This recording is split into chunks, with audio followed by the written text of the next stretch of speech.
Welcome everyone. 11th standard subject economics chapter 1 adula continuation da nama paakurom topic economics and its types.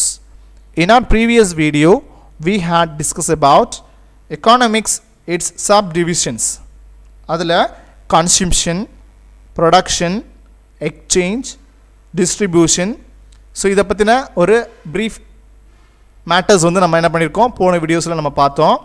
அது மட்டும் இல்லாம economics its types அத பத்தின அதுலயும் ஒரு சில விஷயங்களை பார்த்தோம். Micro and macro economics. So அத பத்தின ஒரு சின்ன இன்ட்ரோஸ் அப்ப நம்ம பார்த்தோம். அதே மாதிரி மைக்ரோ எகானமிக்ஸ் and macro economics அப்படிங்கற விஷயத்தை ஃபர்ஸ்ட் யார் வந்து யூஸ் பண்ணாங்க? நார்வேயின் எகானமிஸ்ட், அதாவது ரேஞ்சர் ஃப்ரிட்ஜ் அப்படிங்கறவங்க 1933 ல என்ன பண்ணாங்க?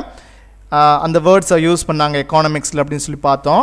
அதே மாதிரி அவங்களுக்கு பிறகு ஜேம் கெய்ன்ஸ் என்ன பண்ணாங்க அப்படின்னு சொன்னா கிளியர்லி டிஸ்டிங்கிஷ்ட் அப்படிங்கிற ஒரு என்ன பண்ணாங்கன்னா எகானமிக்ஸ் பத்தின ஒரு நிறைய தாட்ஸ் வந்து ஐடியாஸ் வந்து என்ன பண்ணியிருக்கிறாங்க அவங்களுடைய புக்கில், அதாவது general theory of employment, interest and money அப்படிங்கிற ஒரு புக்கில் என்ன பண்ணியிருக்கிறாங்க நிறைய மேட்டர்ஸ் வந்து இன்க்ளூட் பண்ணி ஒரு புக் பப்ளிஷ் பண்ணியிருக்கிறாங்க 1936 அப்படிங்கிற விஷயத்தை நம்ம என்ன பண்ணோம் போன வீடியோஸில் நம்ம பார்த்தோம்.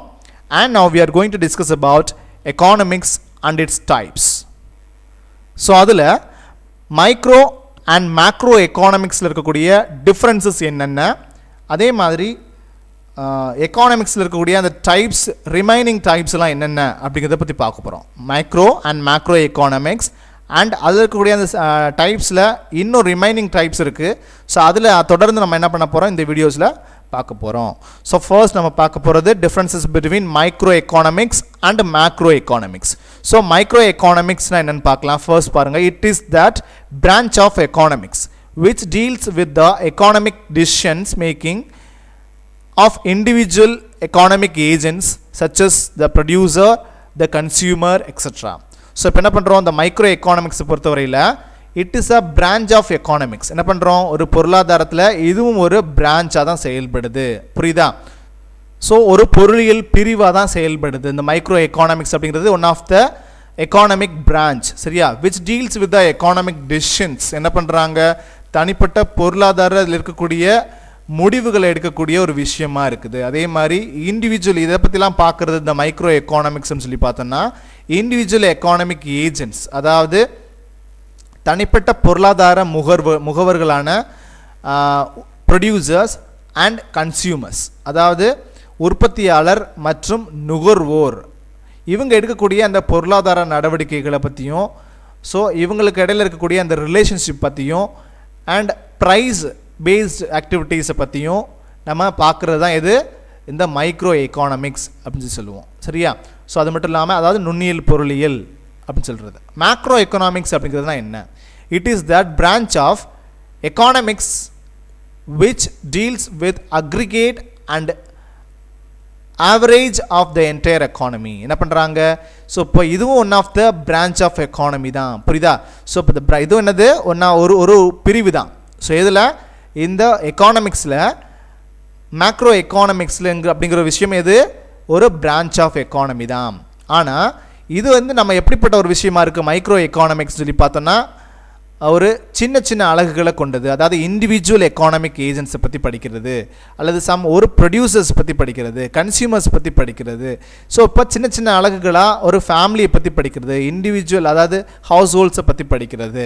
ஸோ அதை பற்றி தெரிஞ்சுக்கிறதுக்கு பேர் தான் நான் சொல்கிறோம் மைக்ரோ எக்கானமிக்ஸ்னு சொல்கிறோம். மேக்ரோனா என்னது, அப்புறம் அக்ரிகேட், இது எதை டீல் பண்ணுது அப்படின்னு சொன்னால் aggregate and average of the entire economy. So ஒட்டுமொத்த பொருளாதாரத்தை நம்ம என்ன பண்ணுறோம், நம்ம இதன் மூலியமாக தெரிஞ்சுக்கிறதுக்கு பேர் தான் மேக்ரோ எக்கானமிக்ஸ் சொல்கிறது, புரியுதா? ஸோ இப்போ ஒரு ஸ்டேட்டில், அதாவது ஒரு ஸ்டேட்டில் அல்லது ஒரு டிஸ்ட்ரிக்டில் சின்ன விஷயங்கள், அங்கே என்ன சேல்ஸ் நடக்குது, என்ன வந்து பை பண்ணுறாங்க, என்ன ப்ரொடியூஸ் பண்ணுறாங்க, எவ்வளோ ப்ரொடியூஸ் பண்ணுறாங்க, ஸோ இந்த மாதிரி நிறைய விஷயங்களை நம்ம மெஷர் பண்ணுறதுக்கு பேர் என்ன, சின்னதாக விஷயங்களை மெஷர் பண்ணுறதுக்கு பேர் மைக்ரோ எக்கனாமிக்ஸ். அதே மாதிரி ஒட்டு மொத்தமாக அந்த நாடு அளவில் அல்லது உலக அளவில் நம்ம அக்ரிகேட்டாக நம்ம வந்து என்ன பண்ணுறோம், அதை கால்குலேஷன் பண்ணுறது, மெஷர் பண்ணுறது தான் நம்ம என்ன சொல்கிறோம், அதாவது எதெல்லாம் ப்ரொடக்ஷன் ஆகட்டும், தென் சேல்ஸ் ஆகட்டும், டிஸ்ட்ரிபியூஷன் ஆகட்டும், அண்ட் இந்த அதாவது எம்ப்ளாய்மெண்ட் ஃபெசிலிட்டிஸ் ஆகட்டும், அதே மாதிரி எந்த அளவுக்கு அவங்க டெவலப்மெண்ட் பொசிஷனில் இருக்கிறாங்க ஒவ்வொரு கண்ட்ரியும். ஸோ அதை பேஸ் பண்ணி ஆகட்டும், இந்த மாதிரி நிறைய விஷயங்கள் என்ன பண்ணுறாங்க மேக்ரோ லெவலில் என்ன பண்ணுறாங்க, பேரளவில், அதாவது கண்ட்ரி வைஸ் என்ன பண்ணுறாங்கன்னா ஒரு மெஷர்மெண்ட் எடுக்கிறது, எந்த அளவில் நம்ம இருக்கிறோம் அப்படிங்கிறத நம்ம தெரிஞ்சுக்கிறதுக்கு பேர் தான் மேக்ரோ எக்கானமிக்ஸ். சரியா, அந்த புள்ளி விபரங்கள்லாம் நம்ம தெரிஞ்சுக்கிறது. எக்ஸாம்பிள், அக்ரிகேட் அவுட்புட், ஒட்டுமொத்தமான உற்பத்தி, ஒவ்வொரு பொருளையும் ஒட்டுமொத்தமான உலக அந்த நாடளவில் எவ்வளோ உற்பத்தி பண்ணியிருக்கோம் 1 இயரில் அப்படின்னு தெரிஞ்சுக்கிறதுக்கு பேர், அந்த மெஷர்மெண்ட் கால்குலேஷனுக்கு பேர் தான் நம்ம என்ன சொல்கிறோம் மேக்ரோ எக்கானமிக்ஸ், பேரியல் பொருளாதாரம். அதே மாதிரி நேஷ்னல் இன்கம் எவ்வளோ, எந்த அளவுக்கு நம்மளுடைய நாட்டினுடைய வருமானம் இருக்குது, ஒட்டுமொத்த வருமானம். அதே மாதிரி அக்ரிகேட் சேவிங்ஸ், எந்த அளவுக்கு நம்ம ஒவ்வொரு இயர்லையும் நம்ம சேவிங்ஸ் வந்து பண்ணுறோம். அதே மாதிரி இன்வெஸ்ட்மெண்ட்ஸ் எந்தெந்த மாதிரியான வகையிலாம் நம்ம ஒவ்வொரு இயர்லையும் பண்ணுறோம். இப்படி நம்ம ஒட்டுமொத்தமாக நம்ம வந்து ஒரு கால்குலேஷனையும் ஒரு விஷயத்தையும் நம்ம தெரிஞ்சுக்கிறோம் இல்லையா, அதான் மேக்ரோ எக்கானமிக்ஸ் அப்படின்னு சொல்கிறது. அதே மாதிரி செகண்ட் பாருங்கள், it takes into account small components of the whole economy. இப்போ மைக்ரோ எக்கானமிக்ஸ் அப்படிங்கிறது என்னங்கிறது தெரிஞ்சுக்கோங்க. ஹோல் எக்கானமியில் ஒரு சின்ன சின்ன ஸ்மால் காம்பனன்ட்ஸ் பற்றி நம்ம என்ன பண்ணிக்கிறோம் தெரிஞ்சுக்கிறதுக்கு பேர் தான் மைக்ரோ எக்கானமிக்ஸ். ஸோ ஒரு ஹோல் எக்கானமி அப்படிங்கிறது இது மேக்ரோ எக்கானமி தான் நம்ம என்ன சொல்லுவோம், ஒரு ஹோல் எக்கானமி. ஏன்னா முழுமையான விவரமும் எதில் இருக்கும், எதில் தெரிஞ்சுக்க முடியும்னா மேக்ரோ எக்கானமிக்ஸில் தான் நம்ம தெரிஞ்சுக்க முடியும். அப்படிப்பட்ட அந்த ஹோல் எக்கானமியில் என்ன பண்ண முடியும், அந்த சின்ன சின்ன அதில் இருக்கக்கூடிய சின்ன சின்ன காம்பனன்ட்ஸை பற்றி, அதாவது அதில் இப்போ ஒரு எக்கானமிலனா எதெல்லாம் யாரெல்லாம் சேர்ந்துருக்குறாங்க, ஒவ்வொன்றும் அந்த மார்க்கெட்லேயே ஆகட்டும், ப்ரொடியூசர்ஸ்லேயே ஆகட்டும், கன்சியூமர்ஸ்லேயே ஆகட்டும், ஒவ்வொரு இண்டிவிஜுவல் பர்சனாலிட்டி ஆகட்டும், ஒவ்வொரு ஃபேமிலி ஆகட்டும், ஒவ்வொரு ஃபேம் ஆகட்டும், ஒவ்வொரு இண்டஸ்ட்ரி ஆகட்டும், இது எல்லாமே தான் என்னது மைக்ரோ எக்கானமிக்ஸில் வரக்கூடிய காம்பனன்ட்ஸ். ஸோ மைக்ரோன்னு இல்லை, எக்கானமிக்ஸில் வரக்கூடிய காம்பனன்ட்ஸ். ஸோ அதில் வந்து சின்ன சின்ன காம்பனன்ட்ஸை நம்ம எக்ஸாம்பிளாக எடுத்துகிட்டு சின்ன சின்ன விஷயங்களை நம்ம பார்க்குறதுக்கு பேர் மைக்ரோ எக்கானமிக்ஸ் சொல்கிறோம். அதாவது இப்போ எப்படி நம்ம ஒரு ஃபேமிலியில் நம்மளுடைய வரவு செலவுகளை நம்ம கால்குலேட் பண்ணி தெரிஞ்சுக்கிறோம், அதெல்லாம் என்னது சின்ன ஒரு கால்குலேஷன். அதுவே நம்ம எப்படி நாடளவில் நம்ம நாட்டையே நம்ம நடத்துறதுக்கு எவ்வளோ செலவாகுது, எவ்வளோ நம்ம நாடளவில் வருவாய் வருது, ஸோ இந்த மாதிரி தெரிஞ்சுக்கிறதுக்கு பேர் மேக்ரோ. சரியா, பேரளவில். ஸோ அதெல்லாம் நம்ம டிஃப்ரென்ஸ். அதே மாதிரி இதில் பாருங்கள், மேக்ரோ எக்கனாமிக்ஸ்னா it takes into consideration the economy of the country as a whole. என்ன பண்ணுறாங்க, ஸோ இந்த மேக்ரோ எக்கானமிக்ஸ் அப்படிங்கிறது எதை கன்சிடர் பண்ணுறது அப்படின்னு சொல்லி பார்த்தோன்னா, கண்ட்ரி அஸ் அ ஹோல், நாடு முழுமைக்குமான ஒரு விஷயத்தை பற்றி தெரிஞ்சுக்கிறது தான். எவ்வளோ வந்து நம்ம டேக்ஸ் பேசிஸில் எவ்வளோ இன்கம் வருது, ஸோ எவ்வளோ வந்து நம்ம ப்ரொடக்ஷன் பண்ணுறோம், எந்த அளவுக்கு நமக்கு எம்ப்ளாய்மெண்ட் ஆப்பர்ச்சுனிட்டிஸ் வந்து இருக்குது, எந்த அளவுக்கு மக்களுடைய வாழ்க்கை தரம் வந்து எவ்வளோ ஒரு அதிகப்படியாக இருக்குது. ஸோ அதே மாதிரி நிறைய விஷயங்களை பேஸ் பண்ணி தான் நம்ம லிவிங் கண்டிஷன் எப்படி இருக்குது, ஸோ நம்மளுடைய செலவு செய்யக்கூடிய திறன் வந்து எந்த அளவுக்கு இருக்குது, டெக்னாலஜி லெவலில் நம்ம எந்த அளவுக்கு இம்ப்ரூவ் ஆகிருக்கோம், இப்படிங்கிற எல்லா பேசிஸ்லையுமே நம்ம என்ன பண்ணுறோம், அந்த ஹோல் கண்ட்ரி வைஸ் நம்ம நிறைய விஷயங்கள் தெரிஞ்சுக்கிறதுக்கு பேர் தான் இது மேக்ரோ எக்கானமிக்ஸ் அப்படிங்கிறது. ஸோ அடுத்து பாருங்கள், third point, it deals with the process of price determination in case of individual product and factors of production. So இப்போ ஒரு ஃபேக்டர்ஸ் ஆஃப் ப்ரொடக்ஷன் அது 4 ஃபேக்டர்ஸ் ஆஃப் ப்ரொடக்ஷன் சொல்லியிருக்கேன், land, labour, capital and organisation. So இதில் இருக்கக்கூடிய ஒவ்வொரு பொருளை பற்றின ஒரு இண்டிவிஜுவல் ப்ராடக்டை பற்றின அதுக்கு எப்படி வந்து ஒரு விலை நிர்ணயம் பண்ணுறாங்க, அதாவது ப்ரைஸ் டிட்டர்மினேஷன் பண்ணுறாங்க அப்படிங்கிறத பற்றி நம்ம பார்க்குறது தான் எது அப்படின்னு சொல்லி பார்த்தோன்னா இந்த மைக்ரோ எக்கானமிக்ஸ், நுண்ணியல் பொருளாதாரம் அப்படிங்கிறது. ஸோ எதை பற்றி பார்க்குறது பாருங்கள், மெயினாக process of price deals with the process of price determination in case of individual product. ஒரு தனித்தனியான ஒரு ப்ராடக்ட்ல எப்படி வந்து ப்ரைஸை வந்து டிட்டர்மைன் பண்ணுறாங்க, அது மட்டும் இல்லாமல் and factors of production. So இதுக்கும் ஃபேக்டர்ஸ் ஆஃப் ப்ரொடக்ஷனுக்கும் எந்த அளவுக்கு நம்ம ப்ரைஸை வந்து தீர்மானிக்கிறாங்க அப்படிங்கிறத பேஸ் பண்ணி நம்ம பார்க்குறது தான் இது இந்த micro economics. It deals with general price level in any economy.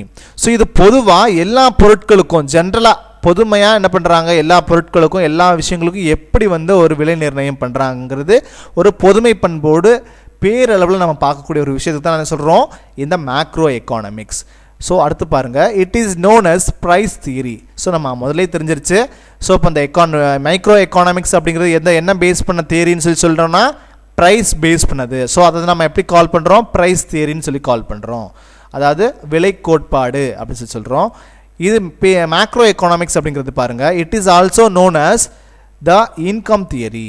So எதை பற்றி படிக்கிறது மேக்ரோ எக்கானாமிக்ஸ் அப்படின்னு சொன்னால் எதை பற்றி தெரிஞ்சுக்கிறதுனா இன்கம் தியரியை பற்றி, அதாவது வருவாய் கோட்பாடு. ஸோ நம்ம நாடெல்லாம் நம்ம இந்த மாதிரி நிறைய கால்குலேஷன்லாம் பண்ணுறோம் அப்படின்னு சொல்லி பார்த்தோம்னா அது எதற்காக?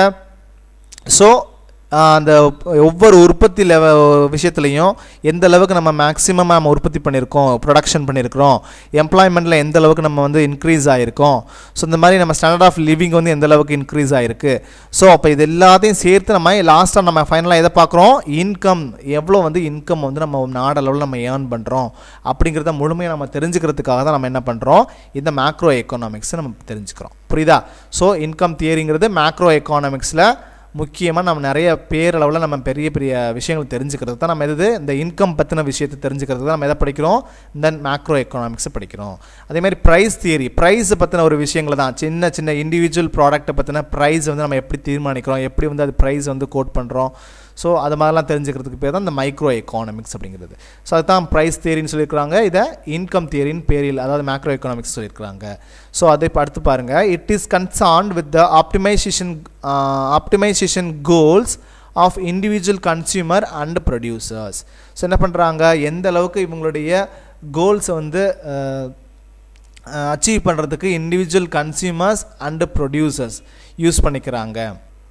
ஸோ மைக்ரோ எக்கானாமிக்ஸ் அப்படிங்கிறது ஒரு இண்டிவிஜுவல் கன்சியூமர்ஸுக்கும் அதே மாதிரி உற்பத்தியாளருடைய எந்த அளவுக்கு உத்தம அளவுன்னு சொல்லுவோம், அதாவது ஆப்டிமைசேஷன் ஆஃப் கோல்ஸ்னால் எந்த அளவுக்கு அவங்க உற்பத்தி வந்து எந்த அளவுக்கு இருக்கணும் அப்படிங்கிறதோட சேர்ந்து தொடர்புடையதான் எதுன்னு சொல்லி சொல்கிறோன்னா அந்த மைக்ரோ எக்கானாமிக்ஸ் சொல்கிறோம்.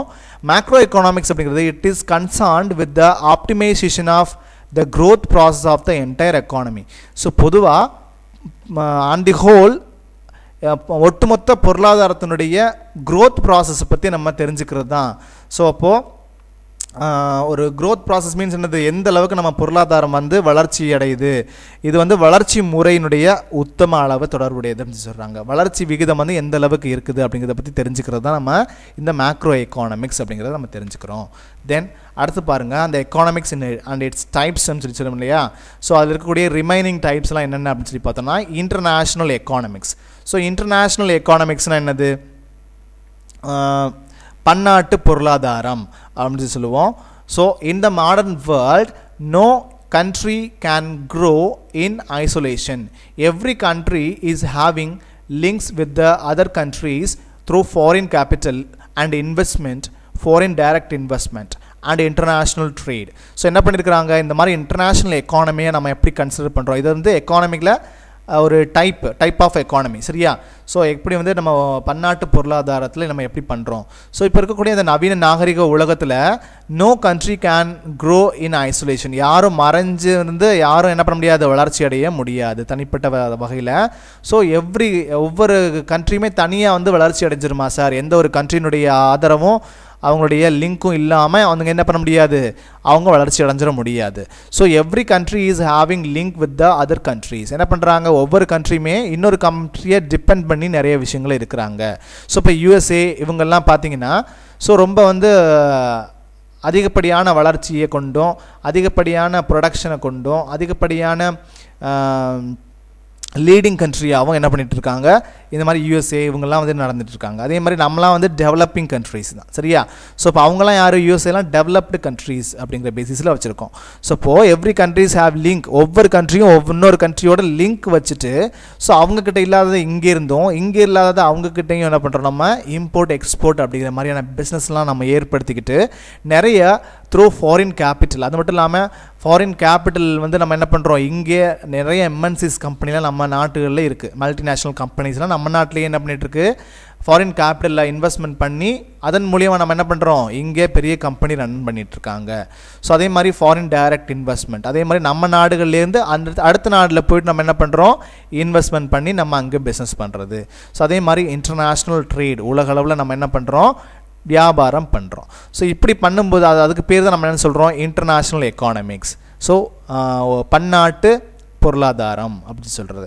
உலக அளவில் நம்ம என்ன பண்ணுறோம், இங்கேருந்து அங்கேயும் அங்கேருந்து இங்கேயும் நம்ம இன்வெஸ்ட்மெண்ட் பண்ணுறோம், பிஸ்னஸ் வந்து செய்கிறோம். ஸோ அதே மாதிரி ஃபாரின் கேபிட்டல் வந்து நம்ம என்ன பண்ணுறோம், இங்கே வந்து அப்சர்வ் பண்ணுறோம். அதே மாதிரி இன்வெஸ்ட்மெண்ட்டை நம்ம இங்கே செய்கிறோம், அதே மாதிரி அங்கேயும் செய்கிறோம். இன்டர்நேஷ்னல் ட்ரேட், உலக அளவில் நம்ம என்ன பண்ணுறோம், வியாபாரங்களும் செய்கிறோம். இப்படி செய்யும்போது தான் என்ன இருக்குது அப்படின்னு சொல்லி பார்த்தோம்னா, ஒவ்வொரு நாடுகளும் தனித்தனியாக வளராமல் ஒவ்வொரு நாடுகளையும் டிபெண்ட் பண்ணி தான் நம்ம என்ன பண்ணுறோம், நிறைய நாடுகள் வந்து என்ன பண்ணுறாங்க, க்ரோத் ஆகிட்டு இருக்காங்க. ஸோ இப்போ இது ஒரு டைப் ஆஃப் எக்கானமி தான். சரியா? அடுத்து பாருங்கள், பப்ளிக் எக்கானமிக்ஸ். ஸோ பப்ளிக் எக்கானமிக்ஸ்னால் என்னது, public finance. Public finance is concerned with the income or revenue raising and expenditure incurring activities of the public authorities and with the adjustment of the one with the other. என்ன பண்றாங்கன்னா, public எக்கானமிக்ஸ்னா பொது நிதி பொருளாதாரம் அப்படி சொல்றது. So public finance அப்படிங்கிறது எதை concern பண்ணியிருக்குன்னா, with the income. Income means என்ன சொல்லுவோம், வருமானம் அல்லது ரெவன்யூ, வருவாய். இன்கம் அப்படிங்கிறது என்ன சொல்லுவோம், வருமானம் அல்லது ரெவன்யூ என்னது, வருவாய். ரேசிங், அதை என்ன பண்ணுறோம், அதிகப்படுத்துறதுக்காக. ஸோ இந்த பொது நிதி, அதாவது பப்ளிக் ஃபினான்ஸ் அப்படிங்கிற ஒரு விஷயம் அப்படிங்கிறது எதுக்காக வச்சுருக்குறாங்கன்னா, இந்த இன்கம் அண்ட் ரெவன்யூவை ரேஸ் பண்ணுறதுக்காக. அண்ட் எக்ஸ்பெண்டிச்சர் இன்கரிங், அதாவது அது மட்டும் இல்லாமல் அதில் இருக்கக்கூடிய செலவுகளை, பொது செலவுகளை மற்றும் அதே மாதிரி public authorities and with the adjustment of one with the other.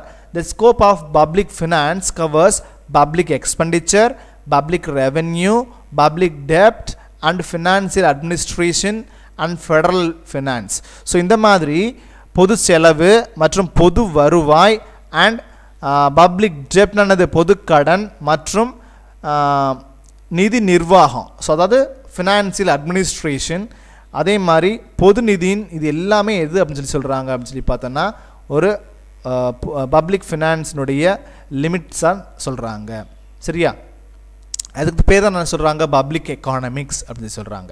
So இப்போ எதுக்காக அந்த பப்ளிக் எக்கானமிக்ஸ்ன்னு சொல்கிறாங்கன்னா, இன்கம்ஸையும் ரெவன்யூவையும், அதாவது வருமானம் அல்லது வருவாயை நம்ம என்ன பண்ணணும், ரேஸ் பண்ணணும் அப்படிங்கிறதுக்காக செய்யக்கூடிய அந்த செலவு பண்ணக்கூடிய இந்த ஆக்டிவிட்டீஸ் தான் நம்ம என்னென்னு சொல்கிறோம், இந்த பப்ளிக் ஃபினான்ஸ் அப்படிங்கிறத சொல்கிறோம். அதே மாதிரி என்னென்ன மாதிரியான எல்கைகள்லாம் இருக்குது இந்த பப்ளிக் ஃபினான்ஸில் அப்படி இதெல்லாம் கவர் பண்ணியிருக்குது அப்படின்னு சொல்லி பார்த்தோன்னா, இதெல்லாமே பப்ளிக் எக்ஸ்பெண்டிச்சர்ஸ், பப்ளிக் ரெவன்யூ, அதே மாதிரி எவ்வளோ வந்து கடன் இருக்குது, எவ்வளோ வந்து ஃபினான்சியல் அட்மினிஸ்ட்ரேஷன் இருக்குது, அதே மாதிரி ஃபெடரல் ஃபினான்ஸ் வந்து எந்த அளவுக்கு இருக்குது, இது எல்லாத்தையும் பேஸ் பண்ணி தான் நம்ம என்ன பண்ணுறோம், இந்த பப்ளிக் எக்கானமிக்ஸ் அப்படிங்கிற விஷயத்தை நம்ம தெரிஞ்சுக்கிறோம். அடுத்து பாருங்கள், developmental economics. So developmental economics என்னது, வளர்ச்சி பொருளாதாரம் அப்படின்னு சொல்லி சொல்லுவோம். The countries have been classified into developed and developing and under developed on the criteria of per capita income. So எதன் பேசிஸில் வந்து நம்ம அந்த கண்ட்ரி வந்து டெவலப்டாக இருக்கா அல்லது அண்டர் டெவலப்டாக இருக்கா, டெவலப்பிங்காக இருக்கா அல்லது அண்டர் டெவலப்டாக இருக்கா அப்படிங்கிறது எதை பேஸ் பண்ணி நம்ம வந்து பிரிக்கிறோம் அப்படின்னு சொன்னால், ஒவ்வொரு கண்ட்ரியையும் அவங்களுடைய பெர் கேபிட்டா இன்கம் பேஸ் பண்ணி, அதே மாதிரி ஹியூமன் டெவலப்மெண்ட் இண்டெக்ஸ் HDI அப்படின்னு சொல்லிட்டு நம்ம பார்ப்போம். ஸோ இதை பேஸ் பண்ணி, ஸோ ஒவ்வொரு மனிதனும் எந்த அளவுக்கு டெவலப் ஆகிருக்காங்க, அவங்களுடைய லிவிங்கில், ஸ்டாண்டர்ட் ஆஃப் லிவிங்கில் எந்த அளவுக்கு டெவலப் ஆகிருக்காங்க, அதே மாதிரி ஹாப்பினஸ் இண்டெக்ஸ், ஒவ்வொரு மனிதனும் எப்படி வந்து மகிழ்ச்சியாக வாழ்கிறான். ஸோ அதை அதனுடைய பேசிஸில் என்ன பண்ணுறாங்க, அந்த கண்ட்ரி வந்து டெவலப்டா அல்லது டெவலப்பிங்காக அல்லது அண்டர் டெவலப்டாக இருக்கா. ஸோ டெவலப்னா என்னது, வளர்ச்சி அடைந்த நாடுகள். டெவலப்பிங்னா என்னது, வளருகின்ற நாடுகள். அண்டர் டெவலப்னா என்னது, வளர்ந்துக்கிட்டு இருக்க நாடுகள். ஸோ இந்த மாதிரி 3 வகையாக என்ன பண்ணுறாங்க, நாடுகளை, கண்ட்ரீஸை பிரிக்கிறாங்க. So the development economics deal with features of developed nations, obstacles for development. So economic and non economic factors influencing development, various growth and models and strategies. So இந்த டெவலப்மெண்டல் எக்கானமிக்ஸ் அப்படிங்கிறது ஸோ நிறைய விஷயங்களை பற்றி நமக்கு என்ன பண்ணுது, தெரியப்படுத்துது. So எதை பற்றிலாம் இந்த டெவலப்மெண்ட் எக்கானமிக்ஸ் வந்து டீல் பண்ணுது அப்படின்னு சொல்லி பார்த்தோன்னா, features of developed nations. So அவங்களுடைய இயல்புகள், டெவலப்டு நேஷன்ஸினுடைய, அதாவது வளர்ச்சி அடைந்த நாடுகளுடைய இயல்புகள்லாம் என்னென்ன. ஸோ அப்டாக்கிள்ஸ், அவங்களுடைய அப்டாக்கிள்ஸ் என்னென்ன, அதே மாதிரி அப்டாக்கிள் ஃபார் டெவலப்மெண்ட், எப்படிலாம் டெவலப் ஆனாங்க. தென் எக்கானமிக் அண்ட் நான் எக்கானமிக் ஃபேக்டர்ஸ்லாம் என்னென்ன. ஸோ பொருளாதாரம் மற்றும் பொருளாதாரமற்ற காரணிகள்லாம் என்னென்ன. ஸோ இன்ஃப்ளூயன்சிங் டெவலப்மெண்ட், அதே மாதிரி various growth models. Various growth மாடல்ஸ்லாம் என்னது, பல்வேறு வளர்ச்சி மாதிரிகள்லாம் என்னென்ன, வளர்ச்சிக்கான உக்திகள் என்னென்ன, அதாவது ஸ்ட்ராட்டஜிஸ்ன்னு சொல்லுவோம். வளர்ச்சிக்கான மாதிரிகள்லாம் என்னென்ன, மாடல்ஸ்லாம் என்னென்ன, அதே மாதிரி வளர்ச்சிக்கான உக்திகள்லாம் என்னென்ன, இந்த மாதிரி நிறைய விஷயங்களை வந்து விளக்குறதுக்கு பேர் தான் அப்படி எது சொல்கிறோன்னா இந்த டெவலப்மெண்ட் எக்கானமிக்ஸ் அப்படிங்கிற ஒரு விஷயம். ஸோ இது one of the types of economics. அதே மாதிரி அடுத்து health economics. So health economics என்னது, சுகாதார பொருளாதாரம். So health economics is an area of applied economics. It covers health indicators. So the health economics அப்படிங்கிறது எதை வந்து இண்டிகேட் பண்ணுதுன்னா ஹெல்த், அதாவது ஹெல்த்தை இண்டிகேட் பண்ணக்கூடிய ஒரு விஷயமா இருக்குது. So preventive and curative measures, எந்த அளவுக்கு வந்து முன்னெச்சரிக்கையாக அல்லது நோய் தடுப்பு மற்றும் நோய் நீக்குதல், ஸோ நோய் வந்து எப்படி வந்து சரி பண்ணுறது, எந்த அளவுக்கு முன்னெச்சரிக்கையாக செயல்படுறது, இப்போ கொரோனா டைம்லலாம் நம்ம எப்படி வந்து நோயை வந்து நம்ம கட்டுப்படுத்துறது, எந்த அளவுக்கு முன்கூட்டியே நம்ம வராமல் தடுக்கிறது, அல்லது வந்துட்டால் எப்படி வந்து நம்ம அதை க்யூர் பண்ணுறது, இந்த மாதிரியான மெஷர்ஸ்லாம் இருக்கு இல்லையா. ஸோ இதெல்லாம் நம்ம பார்க்குறதுக்கு பேர் தான் இந்த ஹெல்த் எக்கானமிக்ஸ். சரியா. ஸோ அதே மாதிரி medical research and education. So medical பற்றியும் அதனுடைய ரிசர்ச் அண்ட் எஜுகேஷன் பற்றியும். Then rural and health mission. So ரூரல்லாம் என்னது, கிராமப்புறங்களில் இருக்கக்கூடிய ஹெல்த் வந்து எந்த அளவுக்கு அவங்க ஃபாலோ பண்ணுறாங்க. அதே மாதிரி ட்ரக் ப்ரைஸ் கண்ட்ரோல், அது ஒரு மாத்திரை மெடிசின்ஸினுடைய அந்த ப்ரைஸஸ்லாம் வந்து கண்ட்ரோல் பண்ணக்கூடிய ஒரு விஷயங்கள். அதே மாதிரி நட்டல் கேர். அதே மாதிரி மெட்டர்னிட்டி அண்ட் சைல்ட் ஹெல்த். அதே மாதிரி நம்மளுடைய குழந்தை என்ன சொல்கிறது, சம்திங் குழந்தை பிறக்கிறது. தென் அதே மாதிரி குழந்தைகளுடைய ஹெல்த்து. தென் பட்ஜெட்டரி அலோகேஷன், எந்த அளவுக்கு வந்து பட்ஜெட் வந்து அலோகேஷன் பண்ணுறாங்க ஃபார் ஹெல்த்துக்காக. ஸோ இந்த மாதிரி நிறைய விஷயங்களை பற்றி நம்ம படிக்கிறது தான் இது இந்த ஹெல்த் எக்கானமிக்ஸ் அப்படிங்கிறது. தென் அடுத்து பாருங்கள் environmental economics. So environmental economics அப்படிங்கிறதுனா என்ன அப்படின்னு சொல்லி பார்த்தோம்னா, இது வந்து ஒரு சுற்றுச்சூழல் பொருளாதாரம் அப்படிங்கிற மாதிரி தமிழில் சொல்லுவோம். ஸோ டிப்ளேஷன் என்னதுன்னா ஒரு இயற்கை வளங்களை வந்து சுரண்டுதல் அல்லது அழிக்கப்படுதல் அப்படிங்கிறத நம்ம என்ன சொல்லுவோம், டிப்ளேஷன் அப்படின்னு சொல்லுவோம். Depletion of natural resources, stock and pollution result from rapid economic development.